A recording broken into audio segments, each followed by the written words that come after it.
사주익히.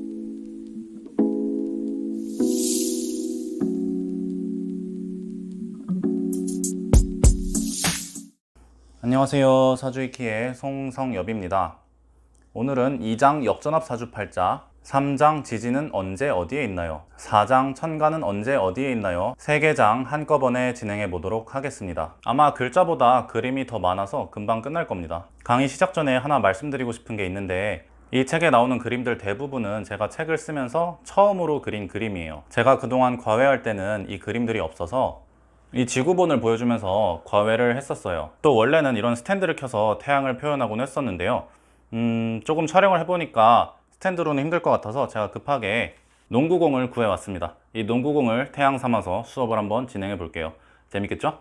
지난 시간에 나왔던 이 그림 익숙하시죠? 이게 뭘 나타낸 그림인가요? 바로 우리가 사는 지구의 중력권을 북극성 쪽에서 내려다본 그림이죠. 그런데 중력은 3차원으로 작용을 하죠. 그래서 이 그림은 3차원을 2차원으로 압축해 놓은 그림입니다. 그럼 다시 3차원으로 압축을 풀어볼까요? 실제 12지지를 3차원으로 나타내면 이렇게 지구를 감싼 투명한 귤 모양이 되는데요. 제가 귤 모양이라고 말씀드리는 이유는 이 기질적 지구가 한 조각에 30도인 귤 조각을 12개 이어붙여서 만들어 놓은 것처럼 배치되어 있기 때문이에요. 과연 이 투명한 귤이 사주를 이해하는 데 어떤 도움이 될까요? 3장에서 알아봅시다. 참고로 여기서부터는 본문 내용을 보여드리지 않을 거예요. 책 내용 전체를 보여드리면 작가인 제가 손해를 보는 것은 당연하고 출판사나 서점 측에도 매출을 떨어뜨려서 제가 피해를 주기 때문이에요. 또 제 책을 구매하신 분들도 헛돈을 쓰신 게 되잖아요. 그러니 앞으로는 강의를 이해하는 데 필요한 그림만 몇 개를 선정해서 보여드리도록 하겠습니다. 또 제가 강의를 진행하면서 본문에 나오는 모든 내용을 다 읽어드리는 것은 아니에요. 강의에 나오지 않는 좋은 내용들이 본문에도 있으니 꼭 책을 사서 읽어보시기를 바랍니다. 그림 잘 보이시나요? 이 빨간색이 태양이고 뒤에 파란색이 지구인데 그 중에서 귤 조각 하나를 노란색으로 칠해왔습니다. 자, 태양이 이렇게 있을 때 제가 기질적 지구를 철사를 꼬아서 만들어 왔어요. 이렇게 태양과 지구가 관계를 맺고 있을 때 자축인묘 진사오미 신유술의 중에서 오시는 어디에 있죠? 오시는 난 12시니까 태양이 비치는 방향에 있는 귤 조각이 오시겠죠? 혹시나 잘 안 보이실까봐 제가 테이프를 감아서 표시를 해봤습니다. 태양과 마주보는 방향에 오시가 이렇게 배치되어 있겠죠? 그 다음 그림에는 지구 위에 사는 사람이라는 그림이 나오는데요. 이 위에 있는 회전하는 화살표는 지구의 자전 방향을 나타낸 겁니다. 반시계 방향으로 자전하죠? 이 레고 인간 보이시나요? 지금 초점이 잘 안 잡히는데 이 레고 인간을 지구본 위에 붙여서 책에 나온 그림을 똑같이 만들어 보겠습니다. 자, 이렇게 한국이 있는 위치에 붙여 보았고요. 투명한 귤 조각은 이 PET 투명 필름으로 구현을 해 보겠습니다. 명리학을 공부하는데 도대체 이걸 왜 만들고 있느냐, 그렇게 생각하실 수도 있는데요. 그 이유는 사주가 과학이기 때문입니다. 또 여러분들이 지구를 세계지도처럼 2차원으로 인식하고 계시기 때문이기도 한데요. 여러분들이 지구를 평평하다고 믿고 계시다는 뜻은 아니에요. 3차원으로 체감해 보신 적이 없으시기 때문에 그 고정관념을 깨드리기 위해서 이 만들기 수업을 하는 겁니다. 참고로 제 필체를 모르시겠지만 이 글씨체가 제가 쓴 게 아니고 학생이 실제로 수업 중에 쓴 겁니다. 제 글씨체가 워낙 초딩 글씨체라서 글씨 잘 쓰는 학생이 만든 거를 제가 빌려서 좀 쓰고 있습니다. 지금부터 찾아볼 글자가 사주팔자 중에서 맨 왼쪽 아래에 있는 시지를 찾을 건데요. 만세력에서 이 시지가 변하는 이유가 뭔가요? 2시간이 지나서인가요?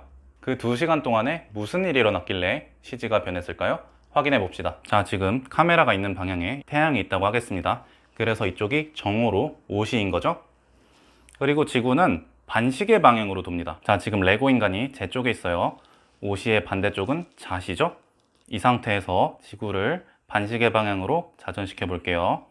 자, 자시, 축시, 인시, 묘시, 진시, 사시, 오시, 미시, 신시, 유시, 술시, 해시, 이렇게 해서 지구가 도는 거죠.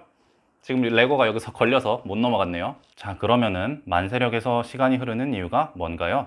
시지가 변하는 이유가 뭔가요? 지구가 자전해서 그 위에 살고 있는 사람들이 어쩔 수 없이 기질적 지구의 영역들을 통과하고 있기 때문이죠.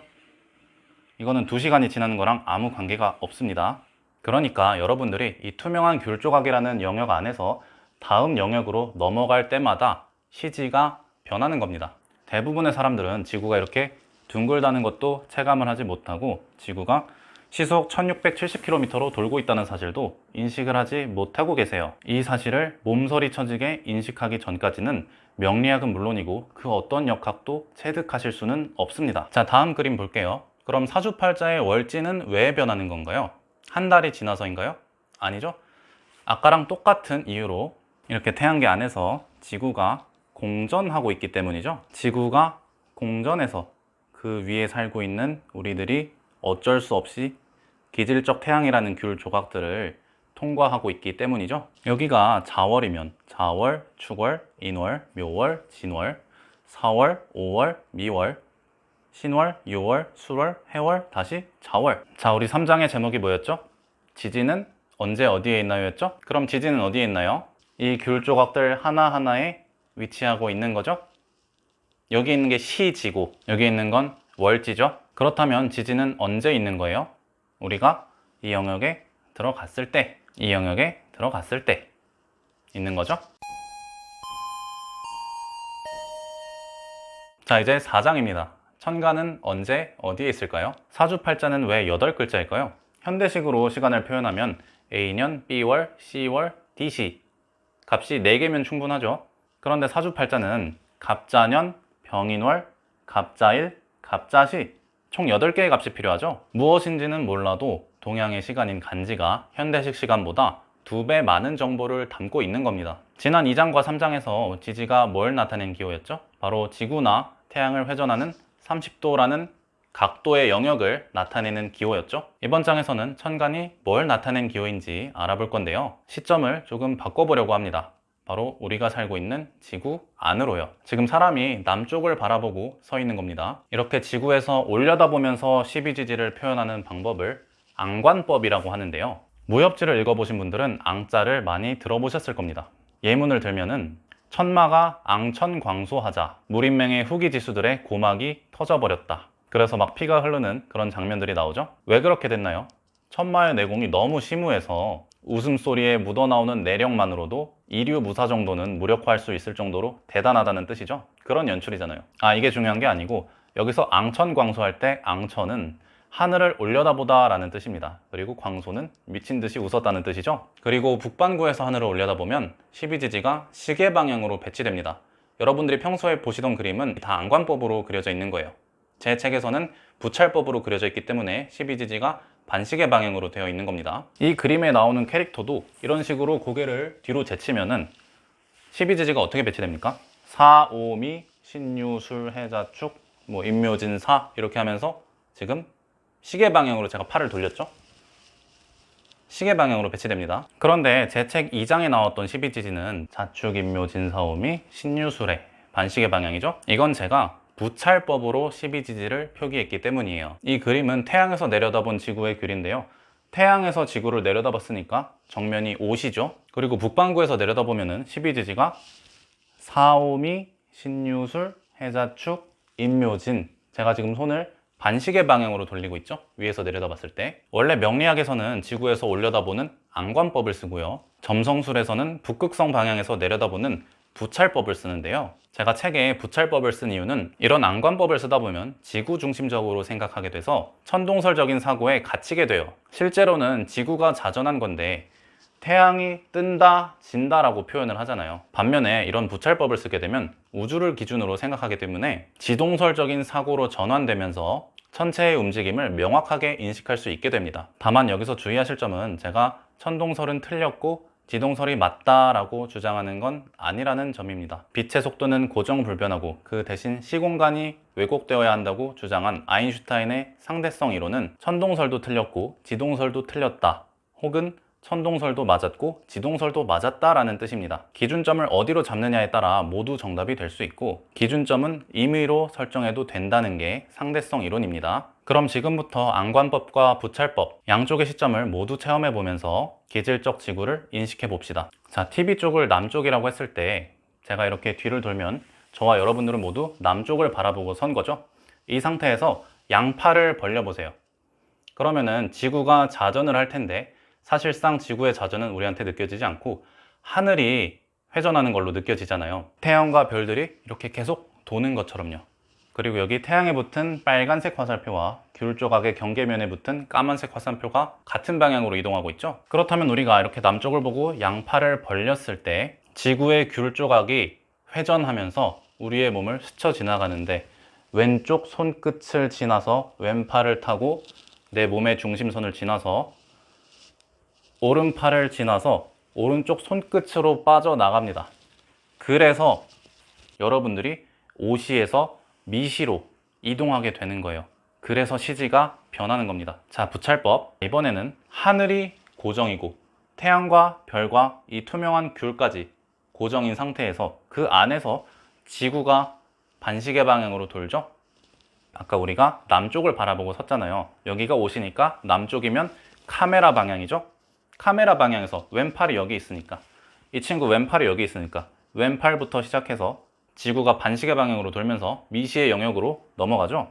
그래서 왼팔부터 시작해서 또 몸을 타고 오른팔을 빠져나가면서 우리가 오시에서 미시로 진입을 하게 되는 겁니다. 이 그림은 아까 우리가 레고로 지구본을 돌려본 것과 똑같은 거예요. 그럼 이제 천간은 언제 어디에 있는지 한번 찾아봅시다. 우리 모두 학창시절로 돌아가서 급식을 먹을 때를 한번 떠올려 봅시다. 만약 오늘 점심시간이 갑옷이라면 내일 점심시간은 병옷이고 그 다음날 점심시간은 무옷이고 그 다음날 점심시간은 경옷이고 그 다음날 점심시간은 임옷이죠. 그리고 다시 6번째 날에는 갑옷이로 돌아가고요. 지구본에서 살펴보면 분명히 다 똑같은 옷이인데 천간은 도대체 왜 변하고 있나요? 제가 강의 초반에 책 파는 이야기 하면서 실제 사람이라는 단어를 썼는데요. 그게 괜히 이야기한 게 아니고 굉장히 중요한 개념이고 앞으로도 수업에서 쓸 개념이라서 말씀을 드린 겁니다. 제가 실제 사람은 뿅 하고 나타나지도 않고 뿅 하고 사라지지도 않는다고 했죠? 그럼 이 실제 사람은 도대체 지구에서 뭘 했길래 시간이 변했습니까? 뭐 특별한 거 안 했죠? 그냥 지구에서 살고 있었더니 시간이 변한 거잖아요. 자, 그럼 지구에서 실제로 살아봅시다. 지금 이 레고 인간이 있는 지구 반대편을 갑자시라고 할게요. 지금부터 제가 천간을 붙이면서 이 레고 인간이 머무는 귤 조각의 간지를 읽어볼게요. 자, 갑자시, 을축시, 병인시, 정묘시, 무진시, 기사시, 경호시, 신미시, 임신시, 계유시. 여기서 점프를 한번 해주고요. 다시 붙여서 방금 계유시였죠? 다음은 갑술시, 을해시, 병자시죠?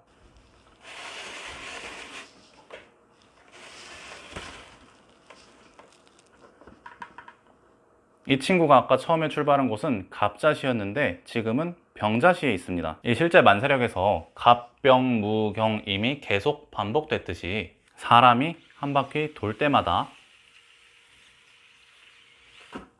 천간이 변하고 있죠? 그렇다면 이 시주의 천간은 뭘 나타낸 기호예요? 각각의 귤 조각에 대한 여러분들의 회전수를 나타낸 그림이죠.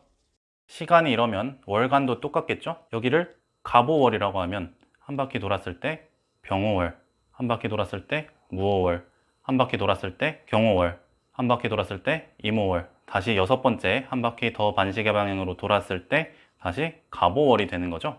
우리의 회전수를 5분기로 나타낸 건데 5분의 1분기가 목, 5분의 2분기가 화, 5분의 3분기가 토, 5분의 4분기가 금, 5분의 5분기가 수, 그리고 다시 5분의 1분기로 돌아가서 목이죠. 이 오행 목화토금수가 홀수번째 지지면, 자인진 오신술이라는 지지면은 갑병 무경임이라는 양간이 붙는 것이고 충묘사 미유해라는 짝수번째 지지에는 음지에는 음간 을정기신계가 붙는 거죠.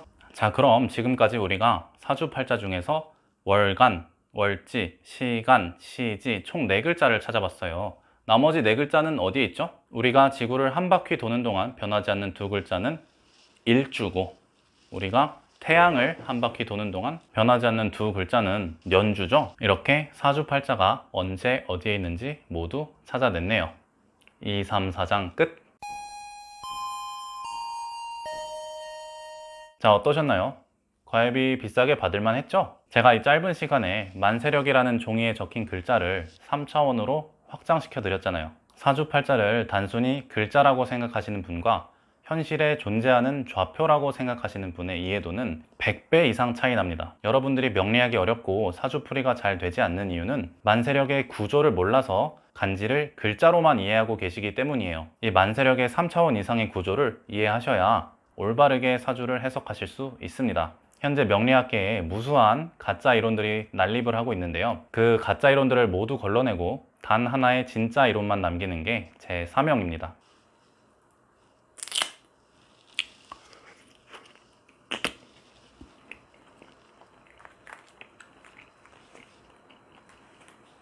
맛있네요. 지금까지 사주이키의 송성엽이었고요. 다음 시간에는 5장 상이 뭔가요? 해설 들어가겠습니다. 감사합니다.